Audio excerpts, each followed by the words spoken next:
This classic kit review covers the Harley Davidson Freedom Chopper. Released in 1996, it is a 1/8 scale kit from Revell, number 7307. Now, over the years, Monogram and Revell have produced quite a few chopper kits in various scales. Most recently, the King Chopper in 1/8 scale was also released by Atlantis, attesting to the popularity of the genre. Now, when the movie Easy Rider came out, it was viewed as the greatest youth movement flick since Rebel Without a Cause. It also popularized the new ride called the Chopper. Now, these bikes were pure style, and the wild colors and outlandish embellishments on them were meant to make a statement. And these kits were still available online. You can find them occasionally. And it's a skill level 2 kit, molded in 79 pieces in white and clear, and it also features chrome parts, rubber tires, and tubing. The parts are highly detailed, and they make this kit really stand out. It builds well without any real fit issues that can be found in similar kits. And when you're done, it's 14 3/4 inches long. Here are the contents of the kit. As you can see, it's a nice clean design, and this one, released in 96, was very nice. Probably some of the original early moldings, and so they're very light parting lines, very little flash. It was subsequently re-released later on by Revell, and probably the most impressive thing here is that huge set of forks and handlebars in gleaming chrome. Here are the very colorful decals that came with the kit, and as you can see, you've got two basic themes there, and we used to say they're pretty rad back in the day. Thanks for joining us at Right On Replicas, where we're proud to bring you the best scale model kit reviews on the planet. Construction with this kit starts with the frame, and here you can see the frame tubing. Now on the left side it's been kind of cleaned up, but you can also see the slight parting line that's on the right side tube. So if you want a nice clean build, you're going to want to sand that off with some sanding sticks and make it nice and smooth so that you don't notice the seam line. Now you will find the slight parting line on all of the frame parts. Obviously, it's a part of a mold, a two-piece mold that comes together. So you'll need to look for those slight seam lines and clean them up over the entirety of the frame. And I used the edge of a hobby knife and just kind of scraped off the seam and then sanded it lightly with some 400 wet dry paper to smooth it out. There was one spot though that you'll want to pay some attention to. Quite a noticeable sink mark is in the rear of the frame, just ahead of the axle positioning hole there, and you're going to want to fill that with your favorite modeling putty. You can use like a 3M glazing compound or any of the squadron type putties, and whatever you happen to like to use, and fill that in and clean it up. And just like the fuselage on an aircraft model, when you glue the fuel tank together, you'll get a seam, a longitudinal seam right down the middle of it, and that's also an opportunity to use some of your putty and sanding skills to smooth that out so it's just like it never happened. Once you've gotten all the frame parts and the gas tank, sanded off and looking nice, don't forget that at the rear, where that axle goes, the pins for the axle stubs go into those holes just behind where you filled the sink mark in. So glue those into position, and then we're going to put the frame together here, and then just spray the frame and the gas tank together. And the instructions call for attaching the front fork first, but that makes it a little difficult to work around, and so I installed that later. And yellow, it doesn't tend to have too much of a shading difference. against newer or older, but if you paint them all at the same time, you don't even notice the difference in shading between the forks and the body. I decided to add the decals next in order to be able to put them in place and then give it a clear coat with some Krylon clear paint in order to seal them in as if they were painted on. They didn't give us any problems going into position, even though they were quite old. They came off and went on well. Now, the next step in the instructions also says to add the rear tire and chain, but I decided to forego that until after I had built and installed the motor. Because of its fragile nature, I didn't want to be handling the frame and breaking something. So locate the halves for the cylinders and glue those together. And when the glue is set, you can add a little black wash to the recesses of the cylinders to give it a kind of a depth and a more accurate look. So that's just black wash, 50-50 mix of flat black paint and thinner. And then when you're done, you can also just kind of wipe off any of the highlights on the outer ribs that you want to accentuate. You can do some of that highlighting with some of the other chrome parts for the engine, the gearbox and the drive cover, etc. Just add a little black wash to the recess areas that normally would have some shadowing in it to give it a little more of a realistic and authentic look. The engine assembles easily, and notice on one side here the spark plugs, they're pointing kind of towards each other at an angle, and that'll make it easier to install the cabling later.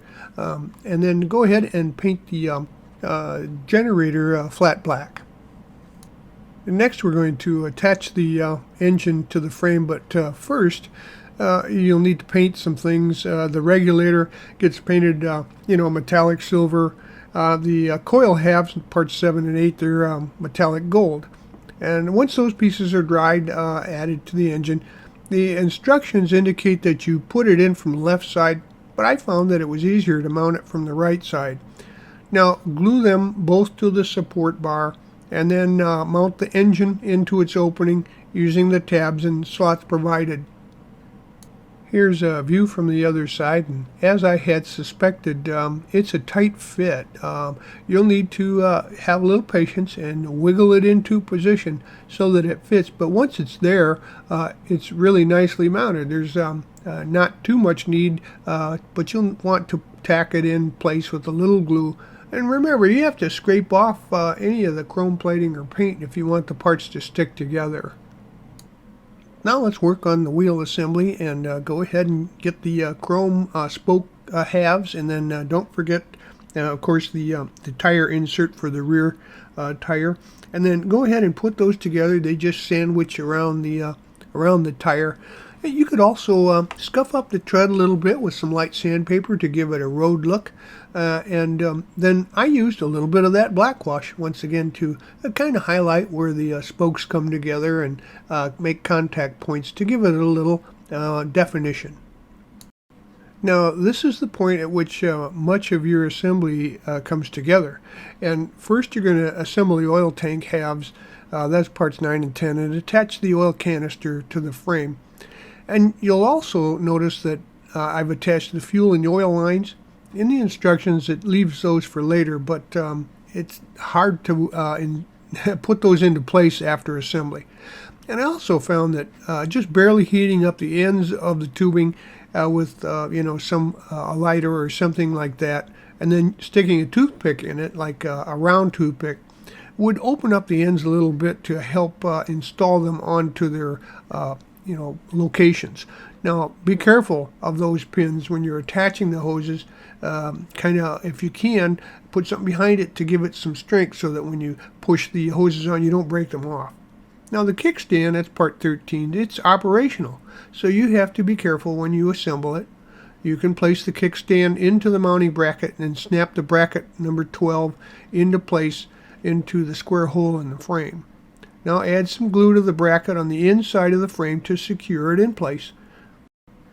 Now let's attach the rear tire and chain, and it's a one-piece unit in the kit, so for some additional detail, I painted the chain gear with some buffing metallizer, and then the chain with some magnesium buffing metallizer. Now mate up the wheel and the tire assembly and the big gear, but don't glue them together. And then carefully spread the frame back of the back side there, and slip the large gear onto the frame pins, and don't glue it so that it will rotate. And at the rear end, glue the smaller gear into the forward frame pin there. Okay, now it's time to go ahead and add the front forks in. It's really cool with the square tubing. So assemble the handlebar grips. Those are parts 46 and 49 around the handlebars, and paint the insets there Testors flat black. Now at this point, it's a good time to attach the front fork. So in order to do that, though, since the frame halves have been glued together, you won't need to have quite as much of the plastic posts there. You see the arrows pointing at them. So you're going to remove some of that, so you basically just have a little nub which will locate them into position. Now remove most of the bottom one, but leave a little bit on the top. And then you can carefully force the fork onto the frame, and you just kind of work it in there. Make sure you don't break something, but be careful and put it into place. And you can also decide to follow the instructions and attach the fork in step 1 if you want to paint around it. One of the shortcomings of this kit are the tire filler edge.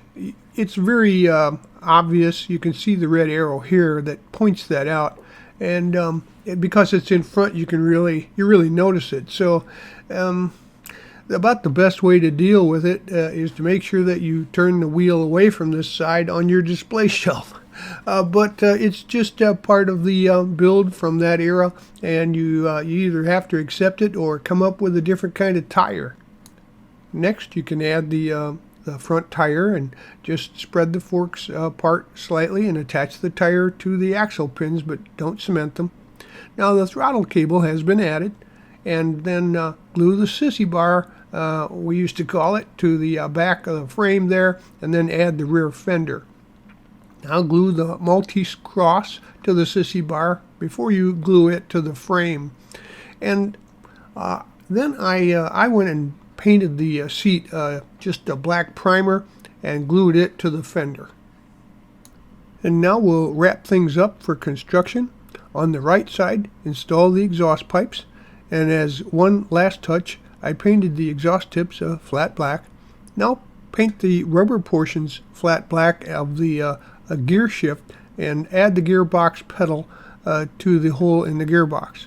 Do the same thing for the brake pedal assembly, part 54, and attach that to the frame. On the left side, paint the rubber portion of the clutch pedal flat black and run it through the clutch mechanism. Glue that to the hole in the frame bracket. Now assemble the drive cover halves 57 and 8 and glue them into place onto the frame. Add the chrome foot pegs to the forward part of the frame. Now the instructions indicate gluing the headlights on in step 7, but I waited until the very last because it's easy to break them off. So carefully glue the taillight lenses with some white glue to the bezels, and then attach that to the lower ribs on the sissy bar too.